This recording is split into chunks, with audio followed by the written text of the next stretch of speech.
Hello everyone, I welcome back to the design laboratory session.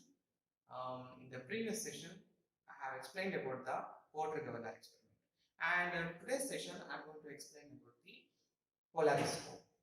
Before going to conduct the experiment on polariscope, I want to tell you something regarding the polariscope.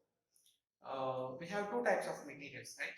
One is metal and non-metal, and for the metal, we have certain formulas and certain experimental setups we have to find the stress, strain, and other required parameters. The non-metal like photoelastic materials. So for that, to find the stress or the internal stress of that particular material, we have a different setup. So based on that, we have an experiment in our design laboratory, that is polariscope. In polariscope, we have two types, plain polariscope and circular polariscope. In our design lab, with respect to our syllabus, we have circular polariscope. Polariscope is used to find the internal stresses like a photoelastic material.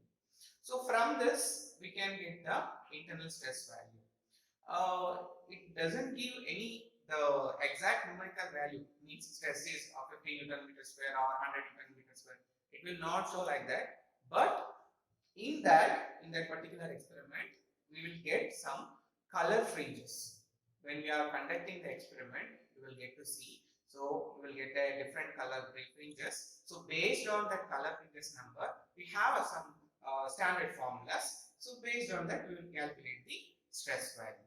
So these are very much useful to find out the properties of a photoelastic material. So this is the actual setup of a circular polariscope. So this is the actual setup of the circular polariscope.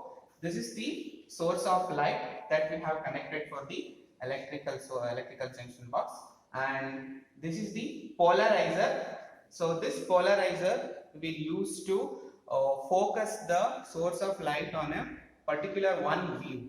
So here the light source is fully scattered. So to focus that light into on a single particular material, so we will use the analyzer. And this is a frame, supporting frame. So here we have two flat frames here to adjust the photoelastic material. You can see the photoelastic material here. So this is the circular disc. So this material is a apex eraser. So this material can be fixed in between two parallel frames.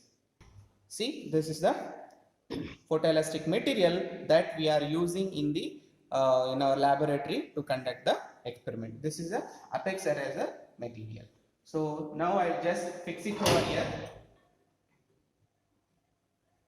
correct, at the center position, and this is the analyzer. Here we are going to analyze the color fringes which we can obtain in the photoelastic material, and this is the load indicator, and this is the load seller, and this is the load lever.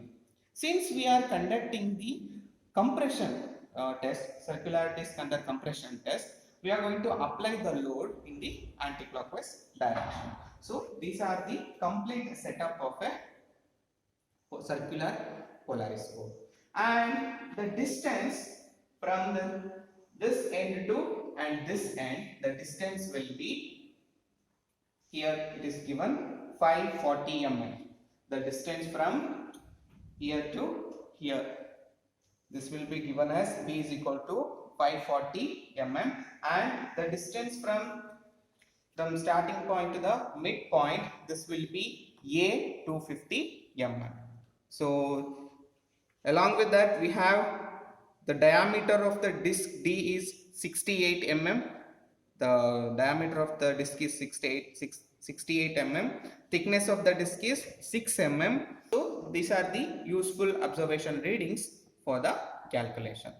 Now let us conduct the experiment with respect to this setup.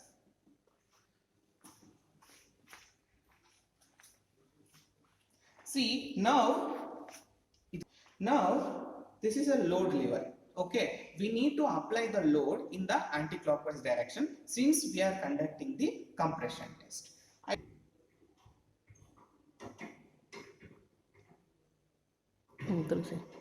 Yes.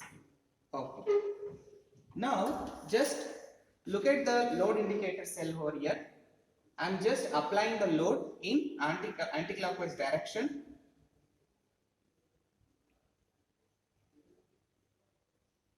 See, now the load is 9 minus 9 kg.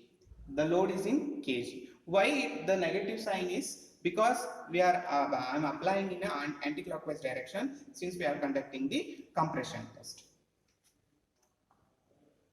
Okay. Now look at the color fringes or the photoelastic material. You can see here. You can see the color fringes over the photoelastic material. Now I'll just increase the load just to meet. Now you can see the color fringes over here. Now the load is 12. Look at the color fringes.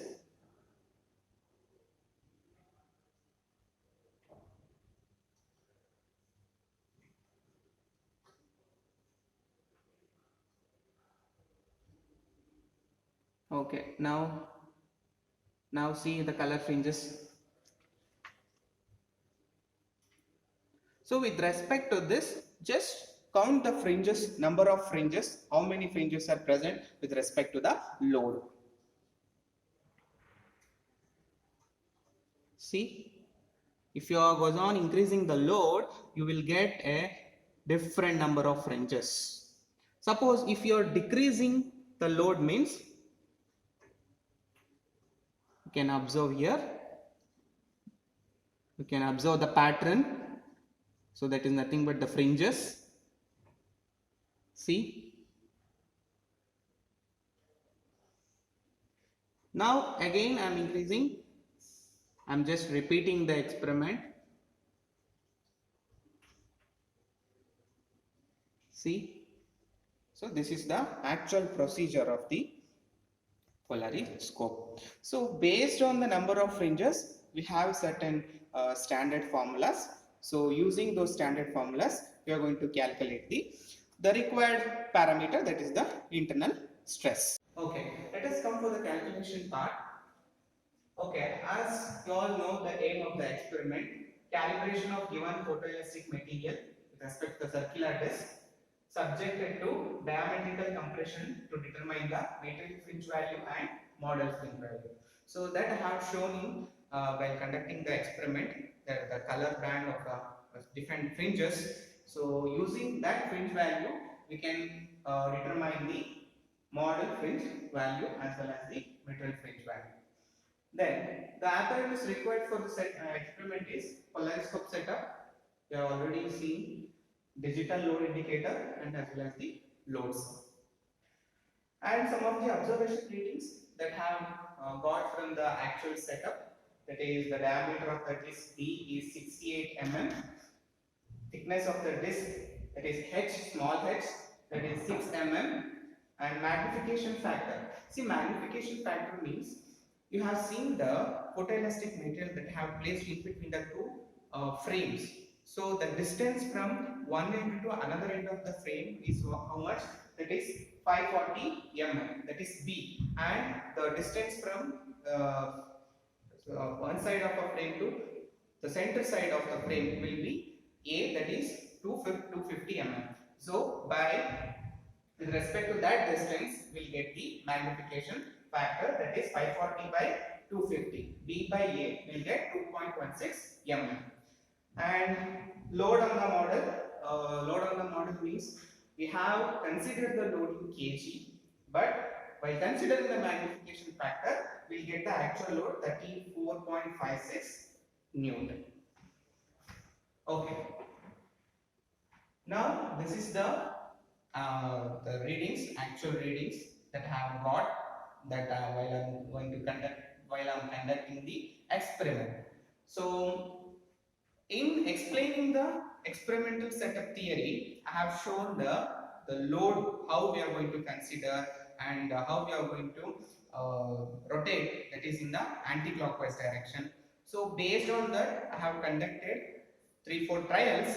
So based on that, I have got these values: 16 kg and second trial for 31 kg, third trial for 45 kg, and fourth one for 60 kg. I have conducted for different trials, and these are the load on the model, which means the kg that I have put on the load cell, that I have multiplied with the magnification factor 2.16. So I have got the value 34.56. In the same for other trials. And it is the fringe order. Fringe order means when you are going to see the color pattern while applying load. So this is the fringe order. So that I have got with respect to the applied load. So this is the slope value that I will explain in the last, after completing the calculation part. In the material fringe value, we have a standard formula for that. The formula is material fringe value F sigma is equal to 8F divided by pi d into n suffix c. F is the force, which including magnification factor and applying load, and d is the diameter of the plane disc, and nc is the number of fringe order.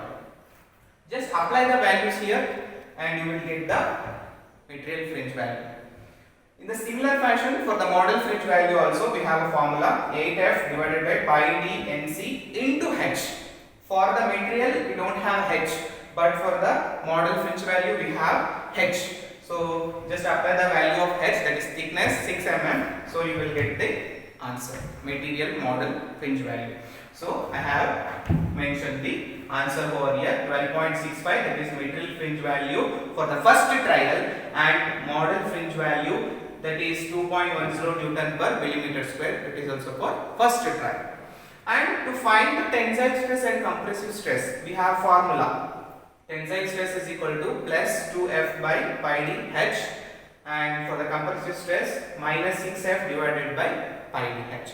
So here we are going to apply the respective data here: force, diameter of the disc, thickness of the disc. So we will get the tensile stress as well as the compressive stress with respect to the formulas. So for the first trial I have got 0.528 megapascal and compressive stress as minus 1.57 megapascal.